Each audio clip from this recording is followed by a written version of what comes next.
Hello and welcome back. In this module, you'll learn the importance of implementing your action plans as well as taking action in order to manifest your goals. Planning is not everything unless you take action. Think clearly and count the number of times when you think about goals and compare with the number of times when you take action. The number of thoughts and mere plans would obviously be more than you're taking action. Think of problem solving and execute your thoughts or plans by taking action. Problems are a part of life, and you would confront them on your journey to success very often. Prepare in advance about how you approach and overcome them. Start small, and consistency is the key. Let's imagine whatever you want to be. An example, a skillful chef with artistic food presentation.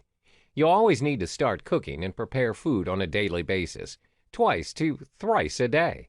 You would watch others doing it, learn from their tricks, practice simple recipes first, with simple ingredients, and then carve your way up to work harder on complex processes. The simple early steps in taking action. Let's assume that you've determined the steps of taking action for a plan or a goal.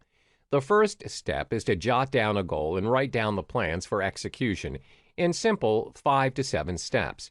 Secondly, you need to be a critic of your own plan because there's no one so desperate to achieve your goals other than you. The execution of your plans. There are 3 important steps which will aid you in the execution of your plans. 1. Ensure your plans and goals turn into action. 2. Plan the sequence of your actions. 3. Start one habit at a time. 4. Write down your plans.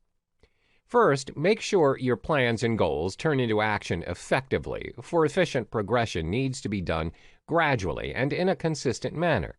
Look cautiously at the lists and things you have in your action plan along with management plan as a backup. A few commonly matched examples are low financial resources, less time and energy or attention, and interest. All these are highly demanding, but you have to brainstorm solutions as a management plan. For instance, plan your savings and start to save money from now. Ask a friend's help, listen to a motivational speaker, and so forth. Secondly, ensure and carefully plan the sequence. Identify which plan would be implemented step by step and with grace. The orderly structure and points from which action needs to be taken by you is of the utmost importance. Sequence matters when you're planning to execute a long-term goal or plan. Long-term plans always have some systematic steps and orderly management, so you have a more realistic approach in achieving your goals. Prioritize and pick one goal that demands urgency and which you're able to execute immediately. In this stage, immediate goals are the focal point. Bring all steps of the goal together and analyze them as an overall task. Note the possible potential challenges the specific goal might have and list management options for the probable challenges.